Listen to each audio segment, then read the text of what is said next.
मह्यं ददाति शपथान्तिकम्। नमो ओं विष्णुपादाय कृष्णपृष्ठाय भूतले श्रीमते भक्तिवेदांत स्वामिनिति नामिने नमस्ते सरस्वती देवे गौरवाणी प्रचारिणे निर्विशेष शून्यवादी पाश्चात्य देशतारिणे वंशाकल्पतरुभ्यश्च कृपा सिन्धुभ्येव च पतितानां पावनेभ्यो वैष्णवेभ्यो नमो नमः। श्री कृष्ण चैतन्य प्रभु नित्यानंद श्री अद्वैत गदाधर शिवासादि गौर भक्त वृंद। हरे कृष्णा कृष्णा कृष्णा हरे हरे, हरे राम राम राम हरे हरे।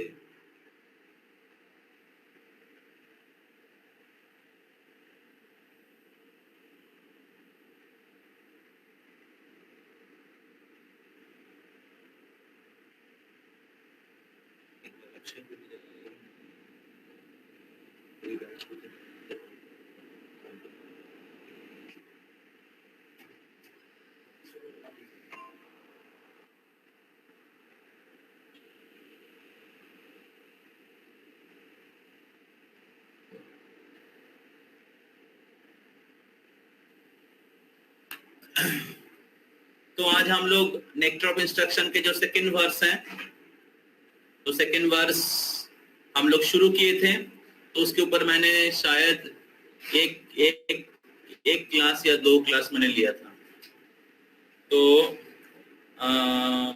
आज हम लोग उधर से कंटिन्यू करेंगे, क्योंकि बहुत दिन पहले हम लोगों ने ये सेशन नेक्टर ऑफ इंस्ट्रक्शन का जो सेकेंड बार शुरू किया था, बीच में रथ यात्रा आया, तो हम लोग रथ यात्रा में अलग अलग स्पेशल टॉपिक लोगों ने श्रवण किए। तो आज हम लोग फिर से इंस्ट्रक्शन में प्रवेश करें। तो मैं बस समराइज करता हूँ जो हम लोग श्रवण किए हैं Nectar of Instruction second verse. तो क्लास के एंड में किसी का कोई प्रश्न है तो पूछ सकते हैं। कुछ लोग नए हैं तो आपको थोड़ा सा टफ लग सकता है। तो Nectar of Instruction second verse है, ये भगवत गीता एप्लीकेशन है। तो भगवत गीता हमें फिलोसफी बताते हैं कि इस प्रकार कृष्ण भगवान है, और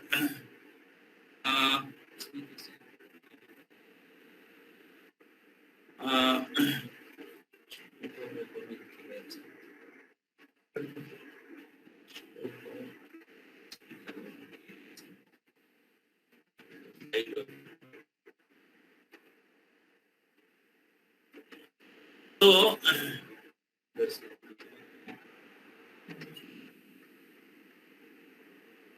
चेंज भी कर सकते हैं।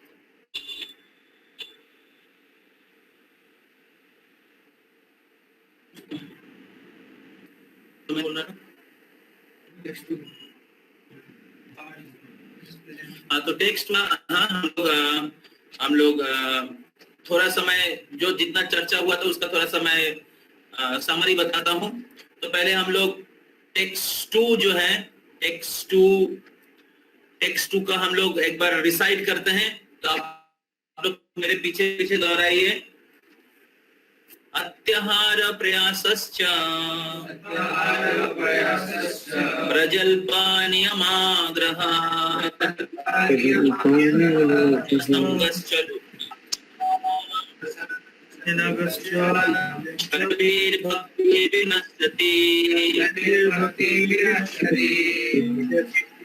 तो कोई अनुवाद पढ़िए, आपके पास बुक्स है तो अनुवाद पढ़िए।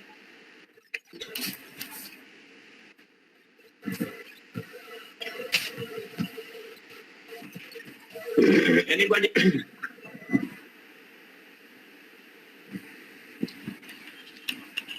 किसी के पास बुक? हाँ पढ़िए माता जी।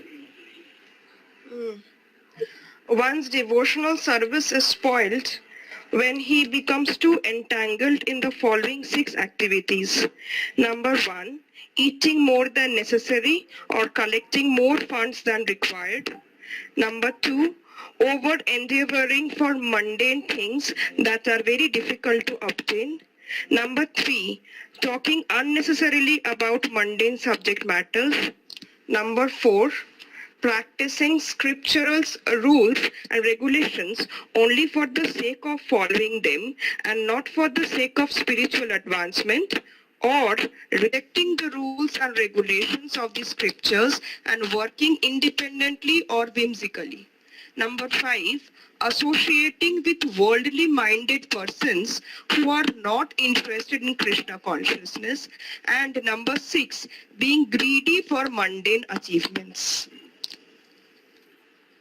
So, तो इस प्रकार उपदेशामृत का जो दूसरा वर्ष हमें बताते हैं कि भक्ति के जो प्रतिकूल 6 एक्टिविटीज हैं जो भक्ति को नष्ट कर सकता है। तो भगवत गीता से हम लोग समझते कि कृष्ण भगवान है और हमें कृष्ण के प्रति संपूर्ण रूप से शरणागत होना चाहिए। और अगर हम लोग कृष्ण के प्रति शरणागत हो जाएंगे तो हम लोग भगवान के धाम में वापस जा सकते हैं। भगवान के प्रेममयी सेवा में हम लोग नियुक्त हो सकते हैं। तो उपदेशामृत का पहला श्लोक बताते हैं कि भौतिक जगत का बंधन का कारण क्या है।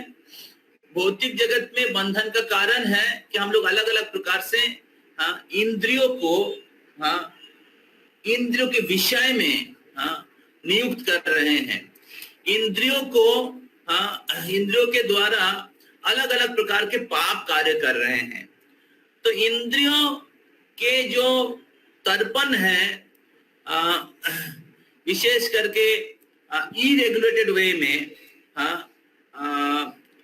बिना कोई नियंत्रण से या शास्त्र के बाहर, वो हमारी इस भौतिक जगत का बंधन या दुख का कारण है। तो इसलिए उपदेशामृत बताते हैं किस प्रकार हमें इंद्रिय की जो अलग अलग वेग है, 6 प्रकार की वेग है, वाच्य वेगम, मनोवेगम, क्रोधो वेगम, जीवा वेगम, उदर वेगम, उपस्थ वेगम। तो ये जो 6 प्रकार की वेग है इसको किस प्रकार दमन करना चाहिए, सहन करना चाहिए, तो तभी स्पिरिचुअल लाइफ का शुरुआत होता है। तो श्रील प्रभुपाद जी इसके प्रीफेस में बताते हैं कि जो आध्यात्मिक जीवन का शुरुआत किए हैं उनका first and foremost duty is to control his mind and senses. उनके मन और इंद्रियों को संयम करना चाहिए। अगर मन और इंद्रियों को संयम नहीं करेंगे या मन और इंद्रियों को भगवान की सेवा में नियुक्त नहीं करेंगे तो कभी भी हम लोग स्पिरिचुअल लाइफ में आगे नहीं बढ़ सकते हैं। ये पहला श्लोक है। अभी दूसरा श्लोक में बताया जा रहा है कि आध्यात्मिक प्रगति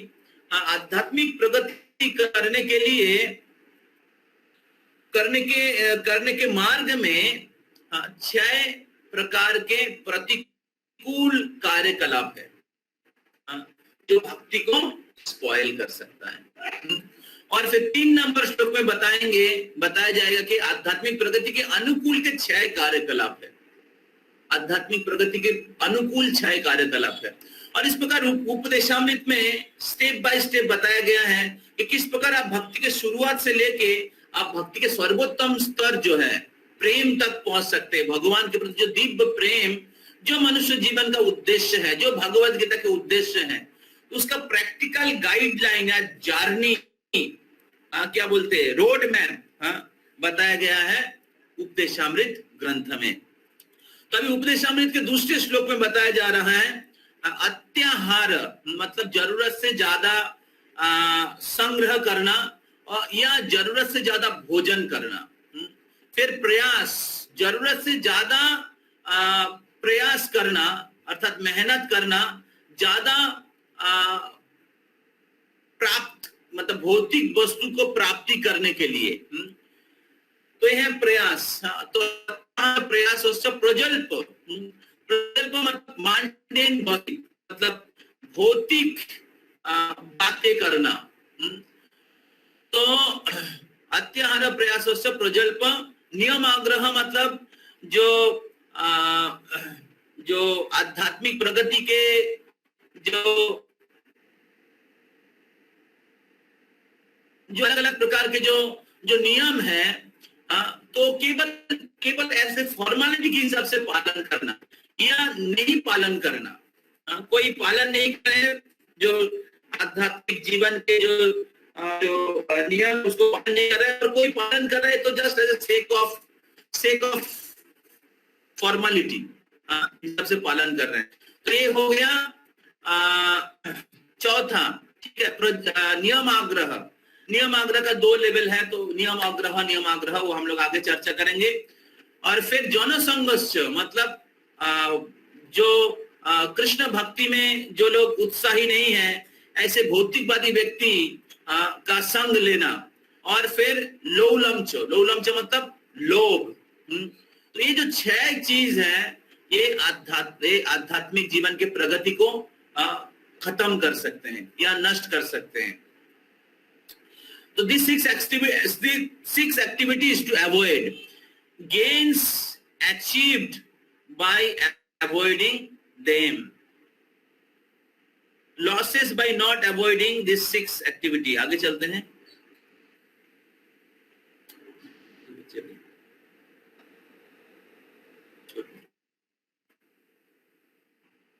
इस प्रकार जो 6 एक्टिविटी है, 6 एक्टिविटी जो है हमारे आध्यात्मिक प्रगति को स्पॉइल करते हैं। अभी इसके बारे में हम लोग थोड़ा डिटेल करेंगे। तो हमने पिछले क्लासेस में हम लोग अत्याहार और प्रयास के बारे में हम लोग चर्चा की है, तो उसका थोड़ा सा मैं टच करके जाता हूं। तो प्रभुपाद जी तात्पर्य में बहुत सुंदर तरीके से वर्णन किया है।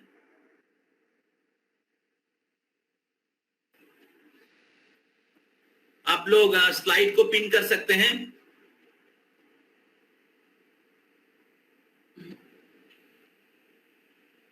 तो प्रभुपाद जी तात्पर्य में लिखते हैं कि भगवान की 3 शक्ति हैं, अंतरंगा शक्ति, बहिरंगा शक्ति, तटस्था शक्ति।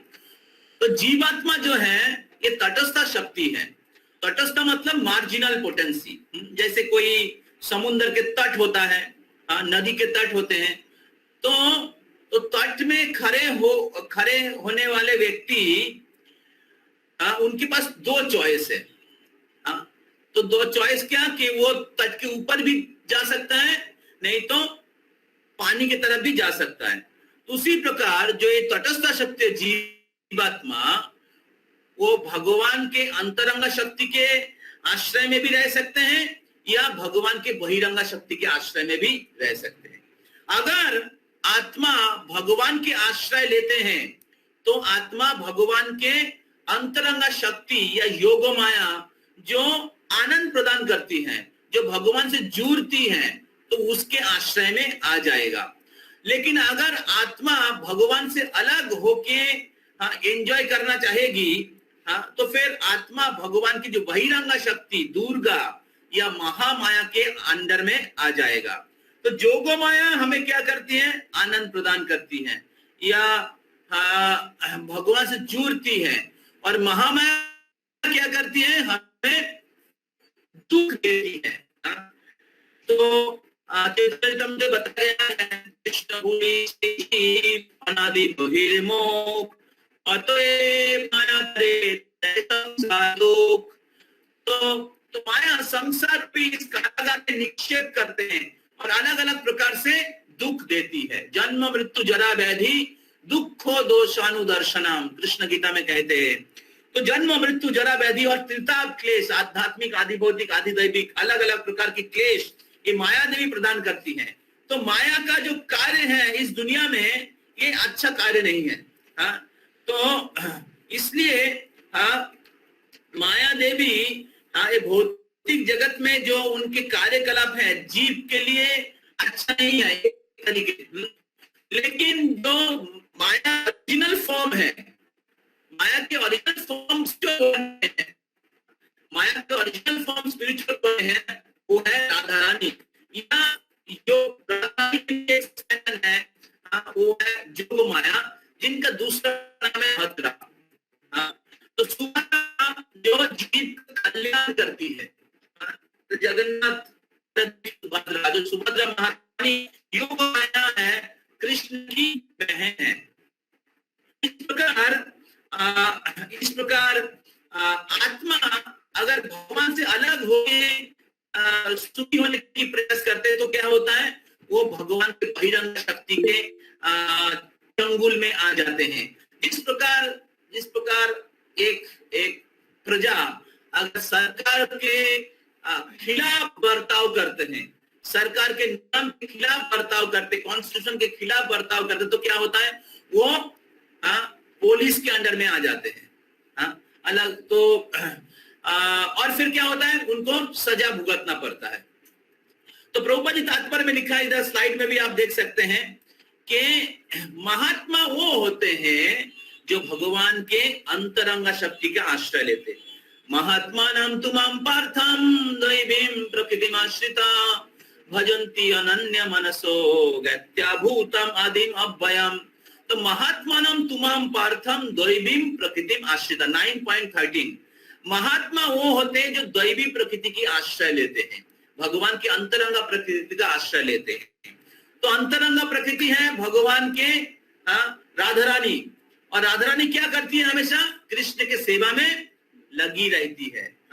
तो राधा रानी सिखाती है अपने जीवन से किस प्रकार कृष्ण की सेवा करना चाहिए, कृष्ण को संतुष्ट करना चाहिए। तो उसी प्रकार अगर हम लोग कृष्ण की सेवा में कृष्ण कथा, कृष्ण नाम, कृष्ण प्रसाद, कृष्ण की विग्रह, कृष्ण की धाम, कृष्ण की भक्त, तो इस प्रकार हम लोग कृष्ण की सेवा में जुड़े रहेंगे। ये कृष्ण की अंतरंग शक्ति का आश्रय है। कृष्ण कथा कृष्ण से अभिन्न है, कृष्ण के जो उपदेश है भगवत गीता कृष्ण से अभिन्न है, कृष्ण की विग्रह कृष्ण से अभिन्न है, कृष्ण के भक्तों की जो संघ है कृष्ण की धाम, कृष्ण के मंदिर या गोवाटे कृष्ण से अभिन्न है। शक्ति का आश्रय लेने के द्वारा हम लोग कृष्ण की या कृष्ण की अंतरंग शक्ति का आश्रय लेते हैं। तो महात्मा कहते हैं महात्मा तुमां दैवीं प्रकृतिमाश्रिता आश्रय लेते हैं। और आश्रय क्या होता है, भगवान को आदि और अव्यय जानते।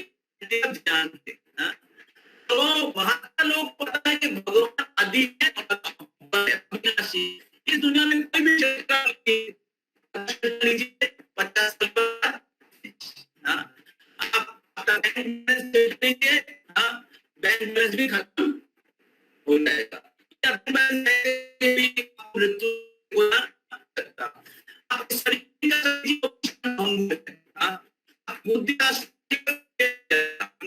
तो दुनिया में हम लोग कोई बड़े बड़े लोग का शेल्टर लेते हैं या कोई बड़े आदमी का शेल्टर लेते हैं, लेकिन आप लोग देखे जाए शेल्टर जो है टेम्पोररी है, शेल्टर जो है ये स्थायी नहीं है। लेकिन भगवान की शेल्टर है अव्यय है, भगवान सुप्रीम है, भगवान स्वाधीन है। इसलिए महात्मा लोग भगवान को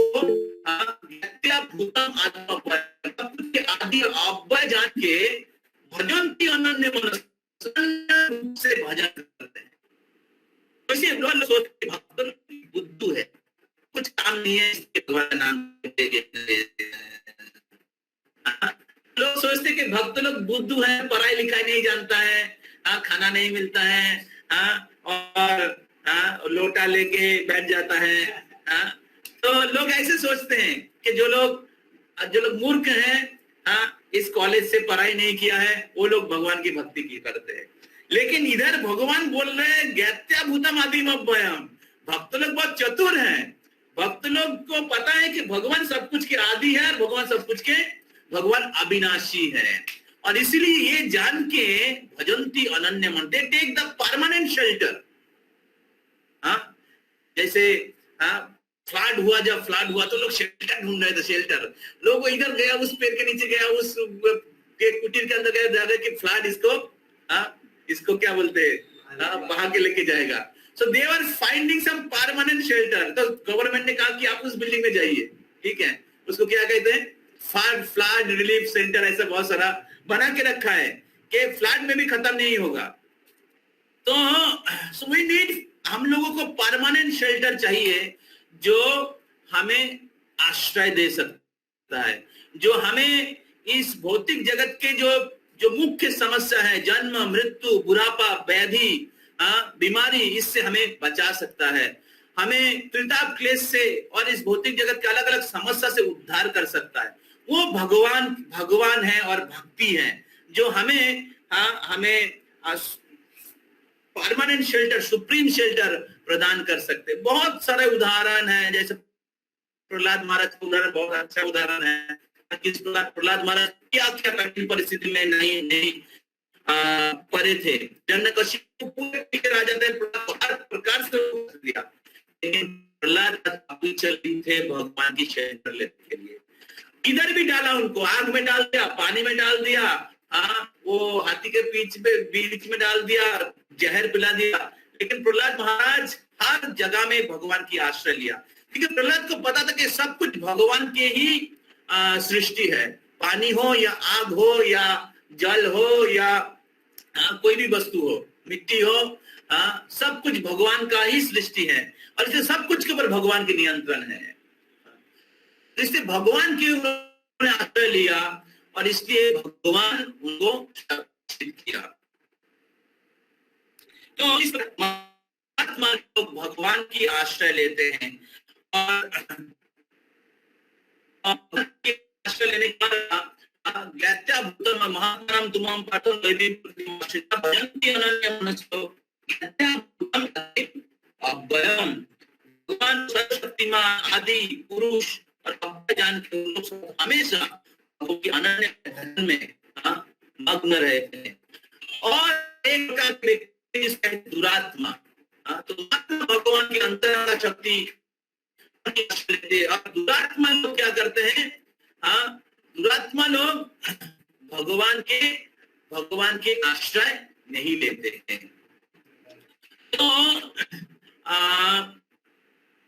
तो इसके कारण क्या होता है, दुरात्मा होते हैं भगवान के बहिरंग प्रकृति अंडर में रहते हैं। भगवान के बहिरंग प्रकृति और महामाया, तो महामाया क्या करती है, उनको इस त्रिताप क्लेश देती है। तो दुर्गा देवी के हाथ में त्रिशूल है, त्रिशूल, तो त्रिशूल त्रिताप क्लेश को रिप्रेजेंट करते हैं। त्रिशूल में 3 क्या बोलते हैं उसको,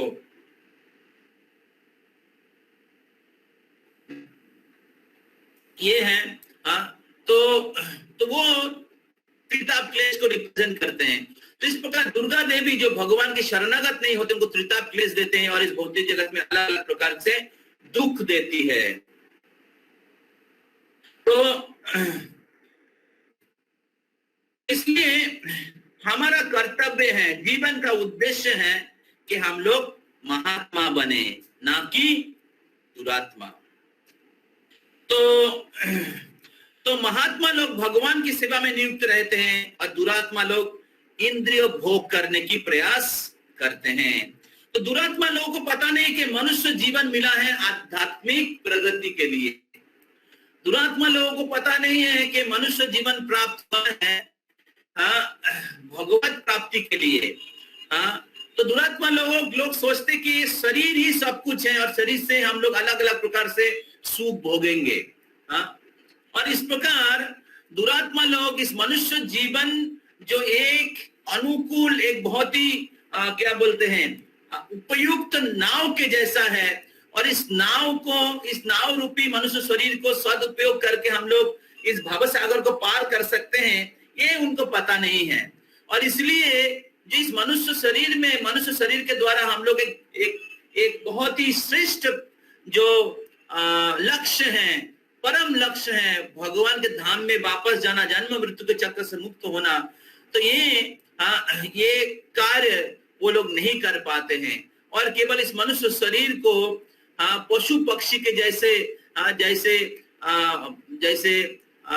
बहुत लो क्लास जो इंद्रिय भोग है उसको भोगने में या प्राप्त करने में व्यतीत कर देते हैं। इस प्रकार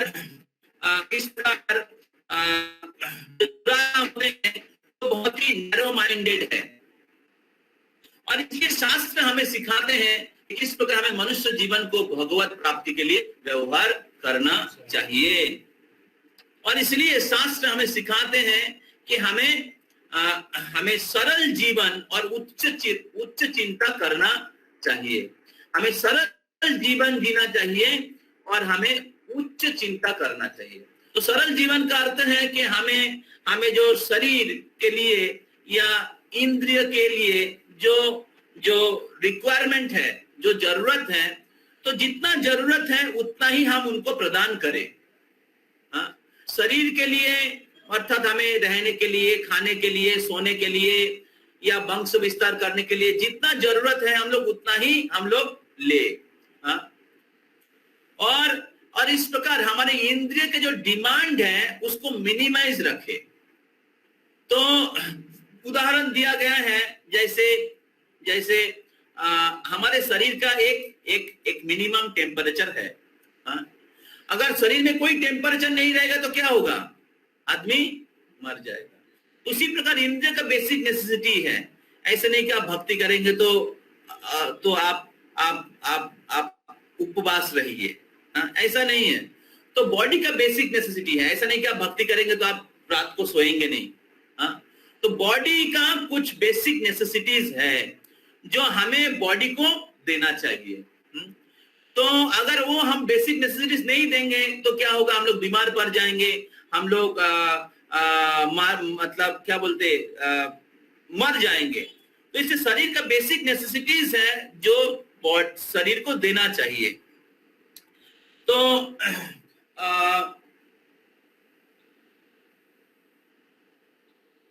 दूसरे ओर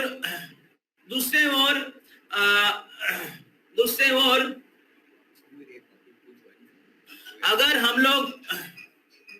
हम लोग शरीर का टेम्परेचर जो है अगर बहुत बढ़ा देंगे, शरीर का टेम्परेचर अगर बहुत बढ़ा देंगे तो क्या होगा? कोई बोल सकता है? शरीर में अगर कोई टेम्परेचर नहीं रहेगा तो क्या होगा? हाँ, शरीर में अगर कोई टेम्परेचर नहीं रहेगा तो मारे जाएंगे। और शरीर का टेम्परेचर अगर बढ़ा देंगे बहुत तो क्या होगा? तभी मर जाएंगे।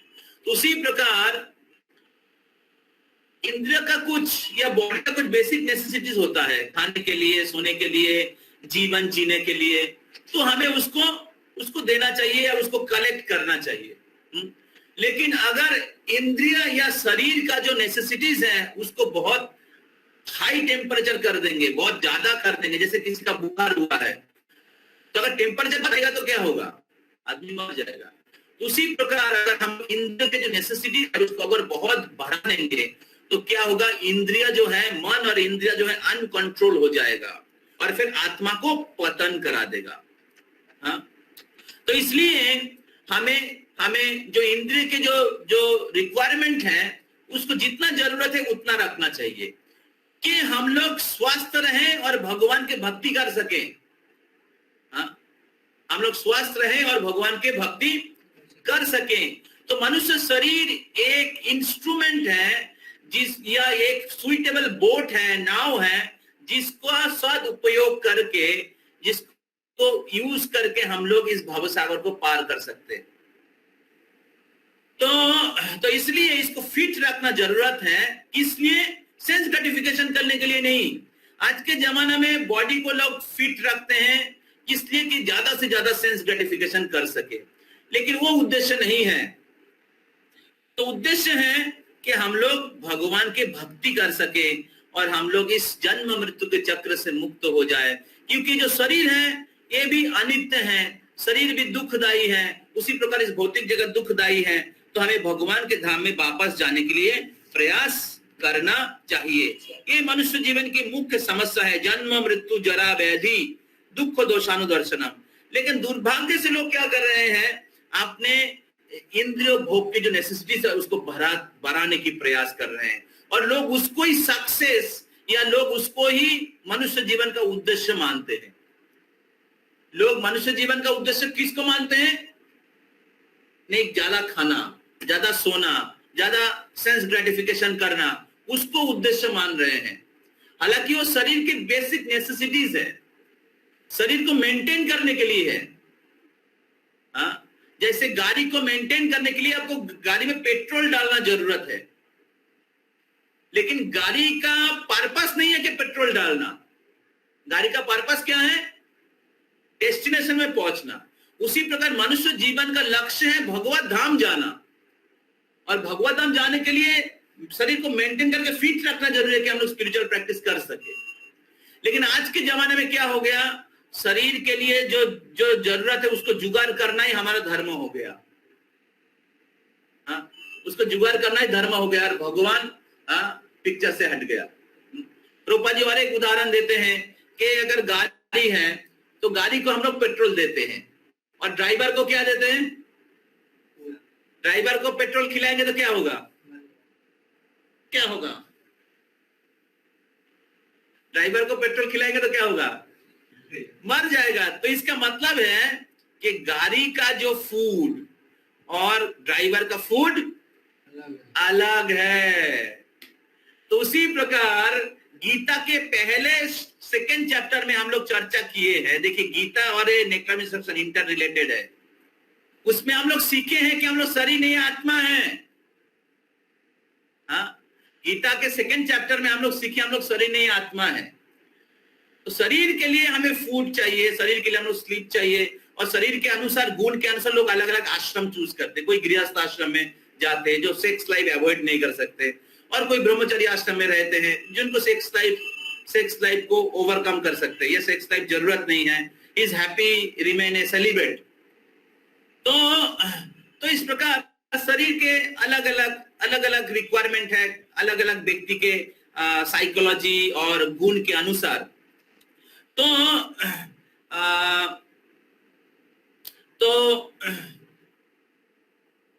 क्या कहते, हाँ, तो शरीर के लिए देना जितना जरूरत है उतना देना जरूरी है। लेकिन वो आत्मा का फूड नहीं है। आत्मा का फूड क्या है? हरे कृष्णा कृष्णा कृष्णा हरे हरे, हरे राम राम राम हरे हरे। तो आत्मा का फूड है हरि नाम, आत्मा का फूड है हरि कथा, आत्मा के फूड है कृष्ण प्रसाद। और कृष्ण प्रसाद आत्मा का भी फूड है और बॉडी का भी फूड है। हरि बोल। तो भक्तों की संग, भगवान की सेवा, ये आत्मा की फूड है।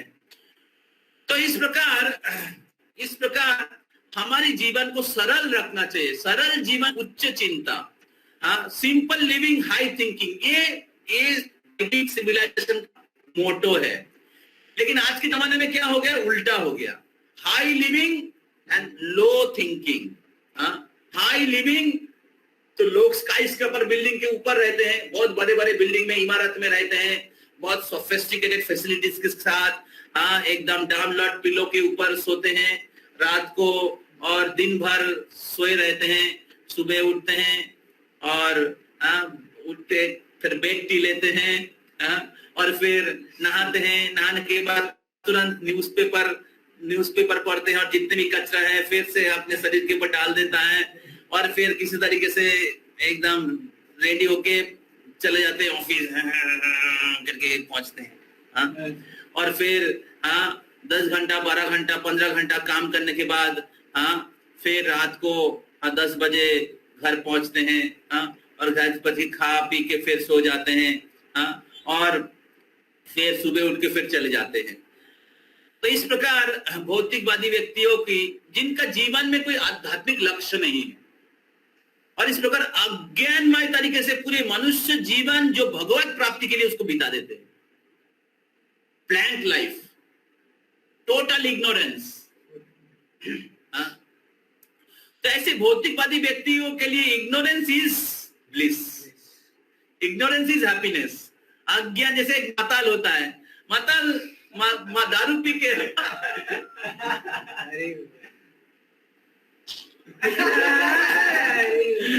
जो माताल होता है वो बहुत खुश रहता है, बहुत खुश रहता है और वो सोचता कि मैं एकदम किसी को पता नहीं मैं क्या सोच रहा हूँ, सबसे मैं बुद्धिमान हूँ और कोई मेरे को धोखा नहीं दे सकता और मैं सबसे खुश हूँ।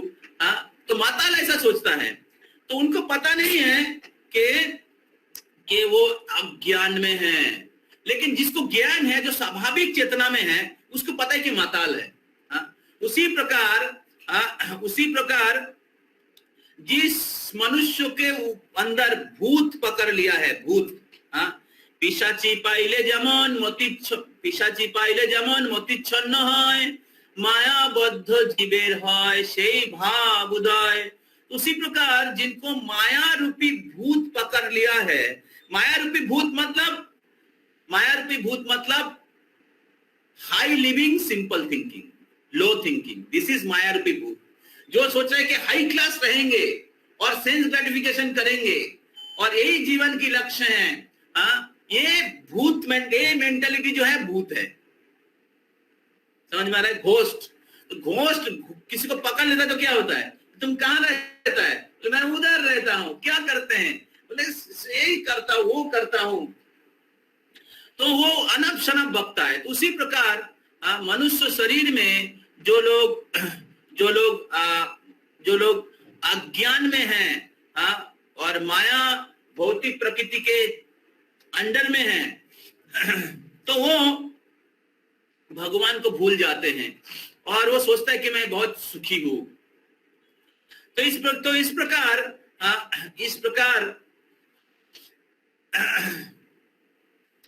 इस भौतिक जगत में आत्मा अपने बंधन को और वृद्धि करते हैं, अपने दुख को और बढ़ाते हैं। लेकिन भगवान कह रहे हैं कि जो भौतिक जगत एक दुख का जगह है, इससे निकलना चाहिए। तो भगवान कहते हैं कि जन्म मृत्यु जरा व्याधि दुख दोषानुदर्शनम मामुपेत तो कौनतय पुनर्जन्म न विद्यते। तो ये जो भौतिक जगत है, एक दुख का जगह है, जन्म मृत्यु जरा व्याधि रूपी दुख है। और लेकिन कोई व्यक्ति अगर मेरी शरणागत हो जाता है तो पुनर्जन्म न विद्यते, उनको दोबारा जन्म नहीं होता है, पुनर्जन्म नहीं होता है। तो इस प्रकार हमें आध्यात्मिक अनुशीलन करना चाहिए, और आध्यात्मिक अनुशीलन में एडवांस होने के लिए सिंपल लिविंग, हाई थिंकिंग जरूरत है। ऐसे नहीं कि आपको भूखा रहना पड़ेगा, ऐसा नहीं कि आपको बिना सोए रहना पड़ेगा, ऐसा नहीं कि आपको ऑफिस छोड़ देना पड़ेगा, आप पैसा नहीं कमा सकते हैं। तो आपके जो कर्तव्य हैं, आप सब कुछ कर सकते हैं, लेकिन कृष्ण भक्ति का अनुशीलन करिए, सरल जीवन और उच्च चिंता करिए। तो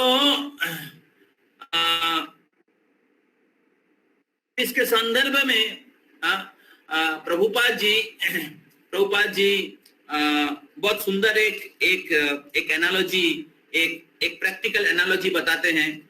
तो प्रभुपाद जी बोल रहे हैं कि आज की दुनिया में सब लोग इस सिंपल लिविंग, हाई थिंकिंग जो वैदिक जीवन के जो मोटो है, फॉर्मूला है, उसको नहीं करके सब लोग अत्याहार में फंसे हुए हैं। तो लोग भौतिक सुख प्राप्त करने के लिए जरूरत से ज्यादा संचय कर रहे हैं और जरूरत से ज्यादा भोजन कर रहे हैं, जरूरत से ज्यादा आहार कर रहे हैं। तो प्रभुपाद उदाहरण देते हैं कि अगर रास्ते में एक बस्ता चावल अगर पड़ा रहता है, तो पक्षी लोग आके क्या करते हैं, जितना जरूरत हो खाके, इधर उधर खाके, पक्षी लोग जितना जरूरत है खाके चले जाते हैं। और फिर गाय आते हैं, पक्षी आते, फिर गाय आती है, और फिर गाय भी क्या करती है, जितना जरूरत है वो खाके वो चले जाते हैं। और मनुष्य लोगों को जब पता चलता है, वो क्या करते हैं, पूरा बस्ता जो उसका बोरा है पकड़ के लेके चले जाते हैं। बहुत बार क्या होता है, एक लोग आदमी इधर से खींच रहा है, वो उधर से खींच रहा है, नहीं मेरा है, वो बोला नहीं मेरा है, बोला नहीं मेरा है। तो ये जो मायाबद्ध जीव है, जिनको अज्ञान रूपी, माया रूपी भूत पकड़ लिया है, तो वो इस भौतिक जगत को ही सब कुछ मानते हैं। उनको पता नहीं कि भौतिक जगत के आगे भी एक आध्यात्मिक जगत है। जो बद्ध जीव है, मायाबद्ध जीव है, वो सोचते कि शरीर ही सब कुछ है, ये जीवन ही सब कुछ है। उनको पता नहीं कि इसके आगे भी जीवन है। उनको पता नहीं कि उनको कर्म के अनुसार उनको शरीर प्राप्त हो रहा है, और वो इस प्रकार शरीर परिवर्तन के चक्र में बहुत जुग जुग से वो दुख भोग रहे हैं। तो और इस प्रकार मायाबद्ध जीव करोड़ों करोड़ों जन्मों से इस भौतिक में बद्ध अवस्था में रहते हैं। लेकिन मनुष्य जीवन एक्चुअली एक अपॉर्चुनिटी है इससे निकालने का। मनुष्य जीवन एक अपॉर्चुनिटी है इससे निकालने का, और इसलिए मनुष्य शरीर आध्यात्मिक प्रगति के लिए व्यवहार करना चाहिए। आपके फिजिकल मेंटेनेंस के साथ साथ, आपके फैमिली में रिस्पॉन्सिबिलिटीज के साथ साथ स्पिरिचुअल प्रैक्टिस करना चाहिए। स्पिरिचुअल प्रैक्टिस हमारे जीवन का लक्ष्य होना चाहिए। तो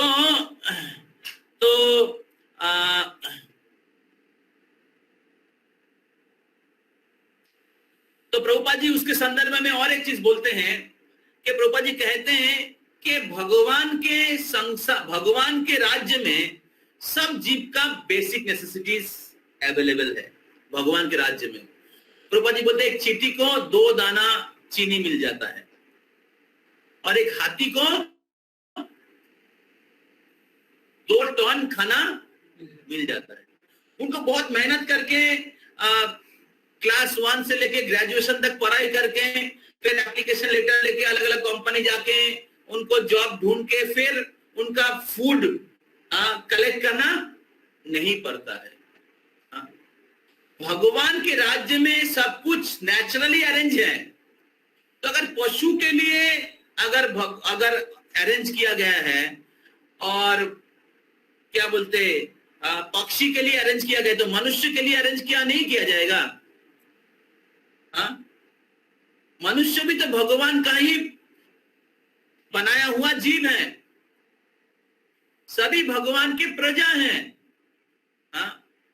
एक वो बहुनाम जो विदधाति कामान, वो भगवान एक बहुनाम विदधाति कामान, तो एक भगवान जो सभी जीव जरूरत को पूरी कर रहे हैं। तो इसलिए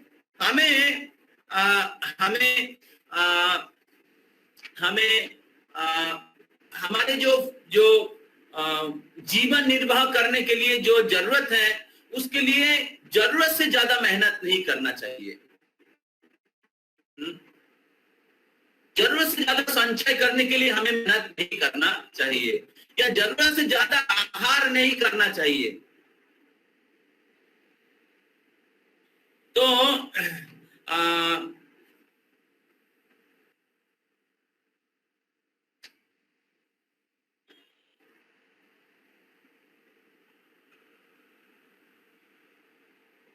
collecting and eating more than necessary. Also, material world is a complete arrangement of the Lord to fulfill the need of the living entity. No need to encroach upon the other's quota. तो इस संदर्भ में श्रील प्रभुपाद जी और एक चीज बोलते हैं important, कि प्रभुपाद कहते हैं कि आप हमें जितना कोटा है उतना हमें लेना चाहिए। तो बहुत बार ये सारा चीज सुन के लोग सोचते हैं, अरे इस्कॉन में या भक्ति में, अगर भक्ति में हमें त्यागी बनने के लिए सिखाया जाता है। त्याग करना नहीं, भक्ति मतलब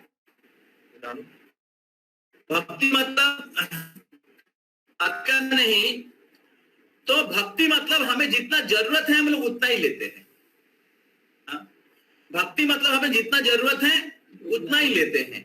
अगर उससे ज्यादा है तो आप बांट दीजिए, और आपके पास जरूरत से ज्यादा भगवान की कृपा से अगर आते हैं, जरूरत से ज्यादा आपको सपोज आपके पुण्य कर्म के द्वारा, आपके क्वालिफिकेशन के द्वारा आपके पास बहुत पैसा है, या आपके पास बहुत सारे भौतिक सामग्री है, तो अब जितना जरूरत है उसके बाद आप थोड़ा बांटिए, दान करिए, लोगों से दान करिए, और इस प्रकार या भगवान की सेवा के लिए दान करिए। तो फिर क्या होगा, आप ये जो अत्याहार में नहीं फंसेंगे। आप अत्याहार में नहीं फंसेंगे।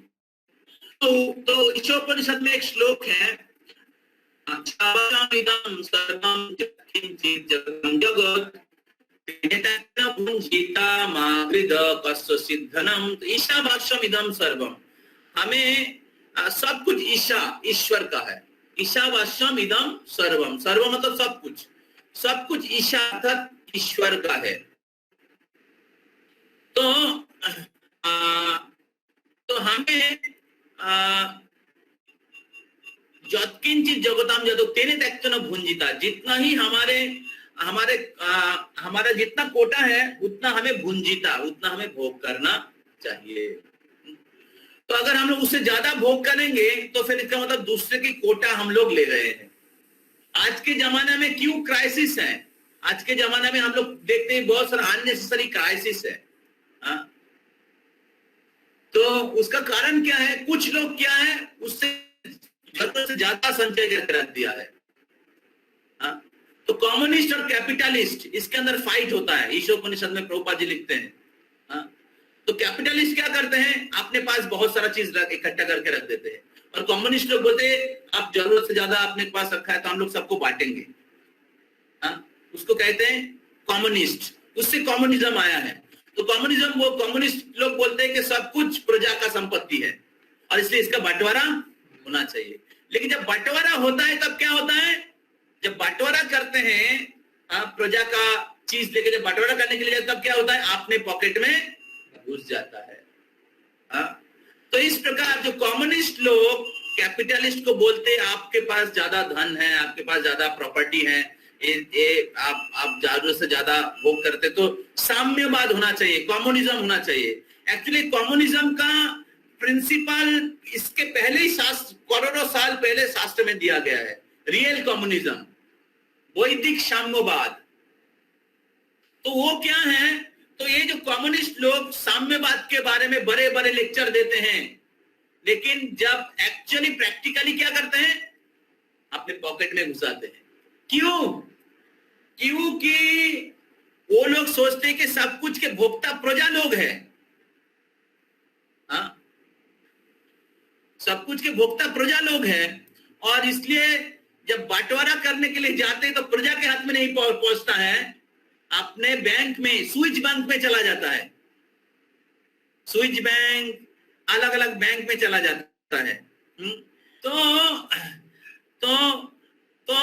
तो कहने का तात्पर्य है, प्रभुपाद जी कहते कि जब तक आप ईशावास्यम इदं सर्वम, जब तक आप ये नहीं समझते कि सब कुछ ईश्वर का है,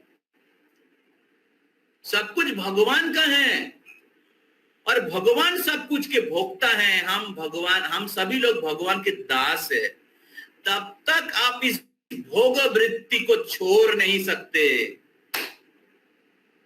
भोग वृत्ति छोड़ नहीं सकते। तो भोग वृत्ति छोड़ने के लिए हमें समझना पड़ेगा कि भगवान भोक्ता है और हम उनकी सेवक है। और इसलिए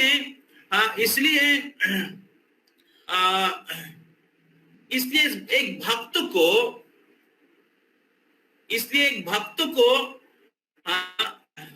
को ये समझना चाहिए, भक्तों को ये जानना चाहिए कि भगवान सब कुछ के भोक्ता है। और हमें जितना कोटा है उतना हमें संचय करना चाहिए। तो तब क्या होगा? आपकी लाइफ सिंपल रहेगा। तब क्या होगा?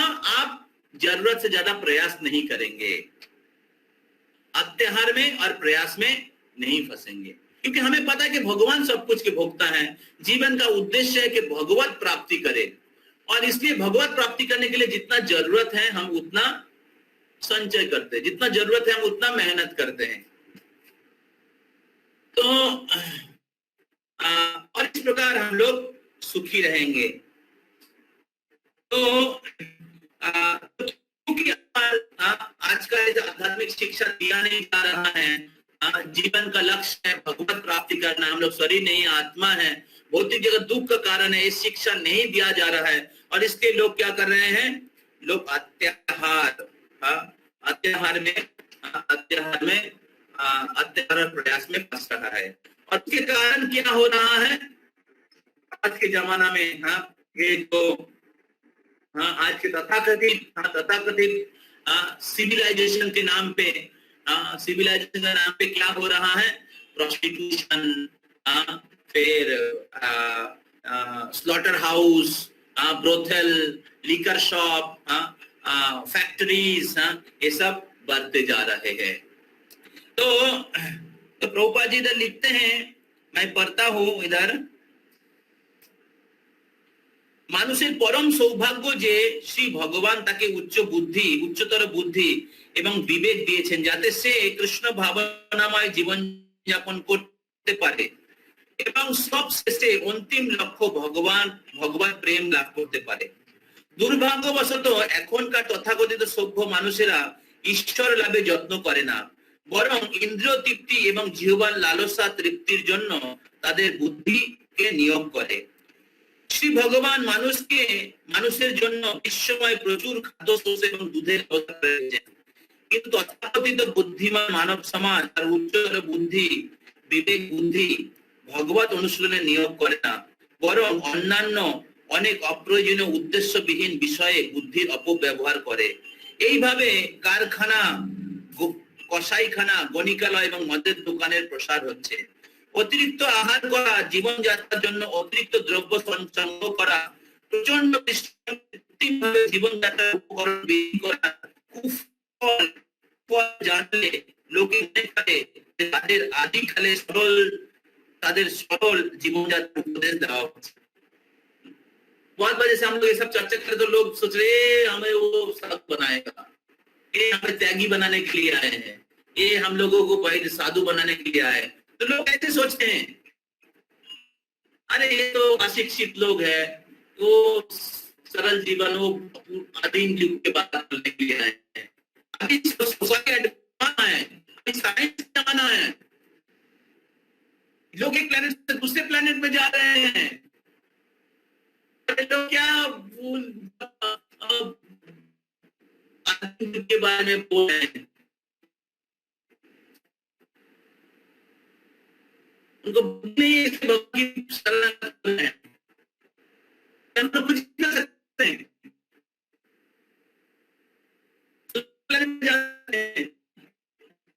और करेंगे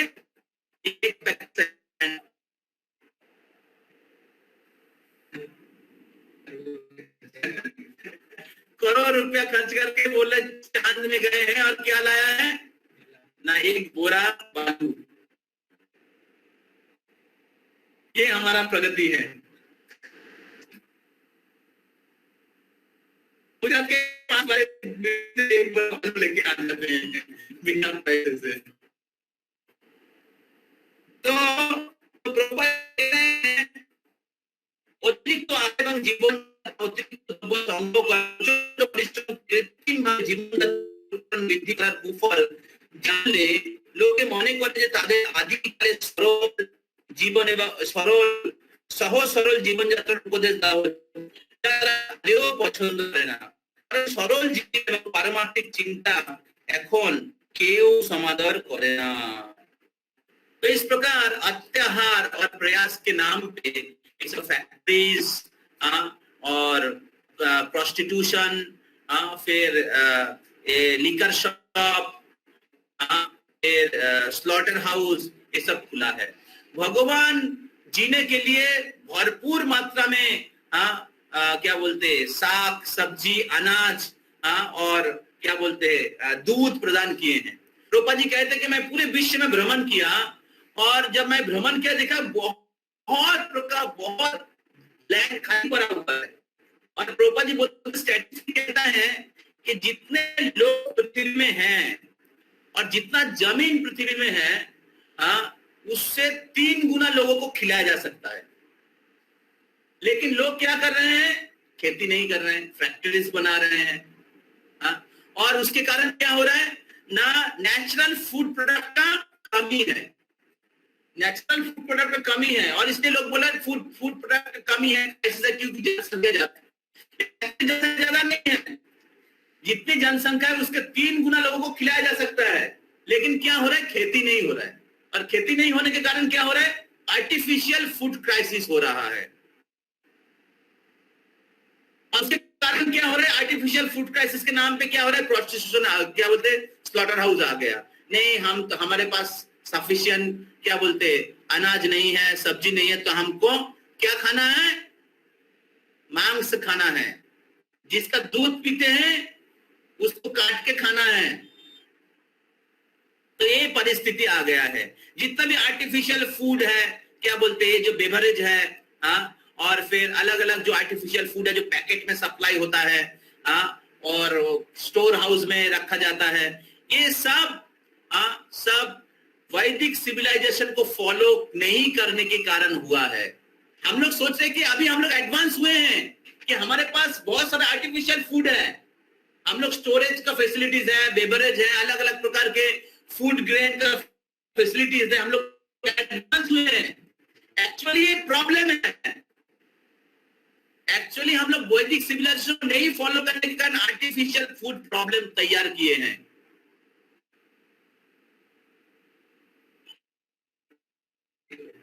समझ में आ रहा है?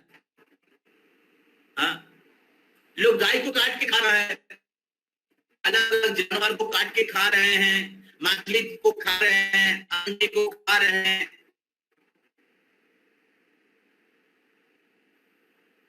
जिंदा लोगों को मतलब खा रहे हैं। लोग सोचते कि फूड क्राइसिस है, एक्चुअली फूड क्राइसिस नहीं है। ये हुआ है अत्याहार के कारण हुआ है, जरूरत से ज्यादा संचय करने की प्रवृत्ति, ये कैपिटलिज्म, कम्युनिज्म, मैटेरियलिस्टिक कम्युनिज्म के कारण ये सारा चीज तैयार हुआ है। तो जितना भगवान को हमारे लाइफ के सेंटर से हटाएंगे और इसका प्रैक्टिकल एप्लीकेशन जो है, सिंपल लिविंग हाई थिंकिंग, इसका प्रैक्टिकल एप्लीकेशन को हमारे जीवन से हटाएंगे, उतना ही हम लोग आर्टिफिशियल प्रॉब्लम क्रिएट करेंगे।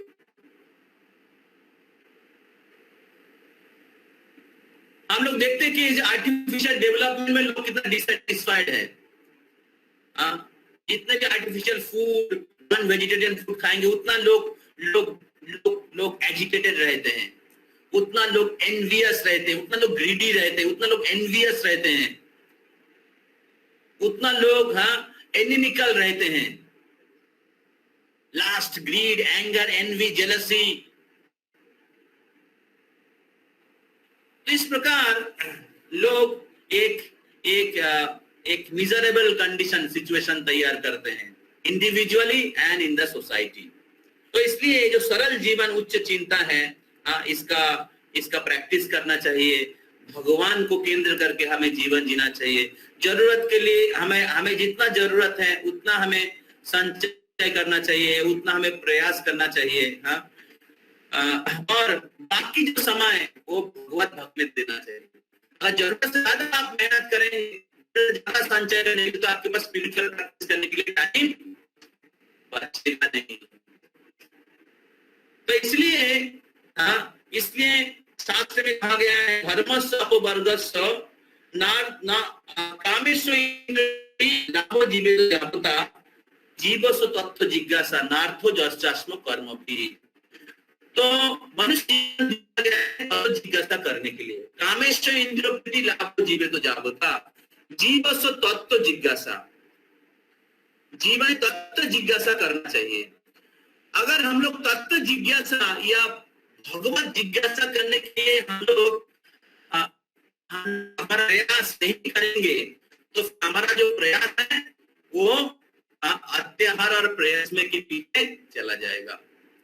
अगर मनुष्य जीवन जो दिया गया है, तो इंक्वायरी करने के लिए, स्पिरिचुअल इंक्वायरी करने के लिए, भगवत प्राप्ति के लिए मनुष्य जीवन में मनुष्य शरीर में बुद्धि दिया गया है। अगर हम लोग उसके पीछे इस बुद्धि को सदुपयोग नहीं करेंगे, स्पिरिचुअल इंक्वायरी, जीवस्व तत्व जिज्ञासा, तो तत्व जिज्ञासा करने के लिए अगर हमारे बुद्धि को सदुपयोग नहीं करेंगे, तो फिर क्या होगा, हमारा बुद्धि मटेरियल एंडेवर में, सेंस ग्रेटिफिकेशन के लिए हमारा बुद्धि, वो हमारा एनर्जी, हमारा टाइम सब उसमें व्यवहार हो जाएगा।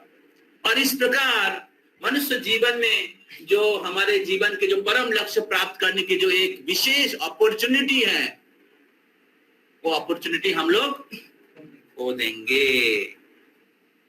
इसलिए प्रभुपाद जी 2 श्लोक उल्लेख किया है, जो 1.2.9 धर्मस्य अपवर्गस्य नार्थो जस्सायो कल्पते नार्थस्य धर्म कांतेस्य काम लोभाय जास्मिता। तो धर्म पालन करने के उद्देश्य नहीं है कि काम पूर्ति होगा, धर्म पालन करने के उद्देश्य नहीं कि काम पूर्ति होगा। और एक श्लोक इधर प्रभुपाद जी कोट किए हैं, जो कामेश्व इंद्रिय प्रीति लाभो जीवे तो जावता जीवस्व तत्व जिज्ञासा। तो मनुष्य जीवन इंद्रिय प्रीति के लिए नहीं है, मनुष्य जीवन तत्व जिज्ञासा, स्पिरिचुअल इंक्वायरी, स्पिरिचुअल प्रैक्टिस के लिए है। और इसलिए इस मनुष्य जीवन को हमें जितना जरूरत है उतना हमें संचय करना चाहिए, जितना जरूरत है उतना हमें मेहनत करना चाहिए। भगवान नहीं बोल रहे कि आप आपका कर्म छोड़ दो, भगवान नहीं बोल रहे कि आप आपका प्रोफेशन छोड़ दो, भगवान नहीं बोल रहे कि आप लोटा कंबल बांध के हिमालय चले जाओ। भगवान बोल रहे आप जिस आश्रम में हैं उस आश्रम में रह के अपना कर्तव्य को पालन करिए, और भगवत भक्ति अनुशीलन करके भगवान के शाश्वत धाम में वापस चले जाइए। और इसीलिए सिंपल लिविंग हाई थिंकिंग, इसीलिए हमें इस आध्यात्मिक अनुशीलन को करना चाहिए। और ये जो आध्यात्मिक प्रगति की जो प्रतिकूल एक्टिविटी है, प्रयास, प्रजल्प, प्रजल्प के बारे में हम लोग आगे चर्चा करें।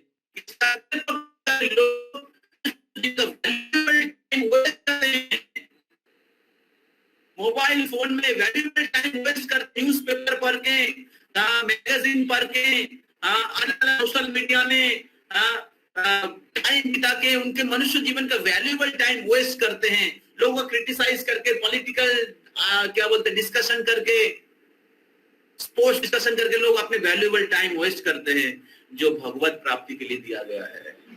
इस प्रकार बैंड क्या करता है, मेढक गैं गूं गैं गूं गैं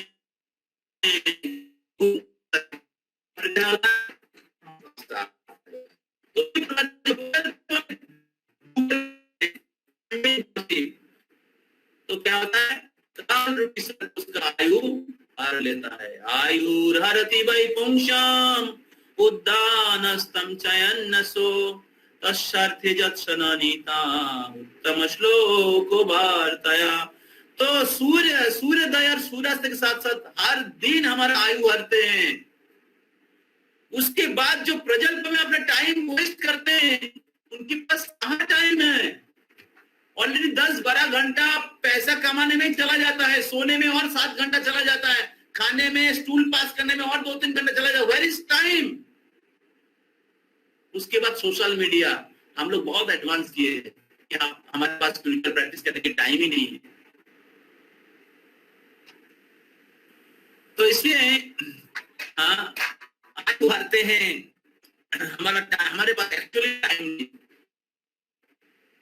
लेकिन जो भगवान की भक्ति में अपना समय व्यतीत करते हैं, उत्तम श्लोक वार्ताया, उत्तम श्लोक भगवान के जो वार्ता है, मैसेज को सुनने में और भगवान को ग्लोरीफाई करने के लिए 10 अपने समय का सदुपयोग करते हैं, तो सूर्य या काल उसका आयु हर नहीं सकता, वो शाश्वत जीवन प्राप्त करते हैं। तो मनुष्य जीवन में great opportunity to lead that most rare life and achieve that rarest wealth, जो इस भौतिक जगत के सर्वोत्तम लोग जाके भी कोई प्राप्त नहीं कर सकता।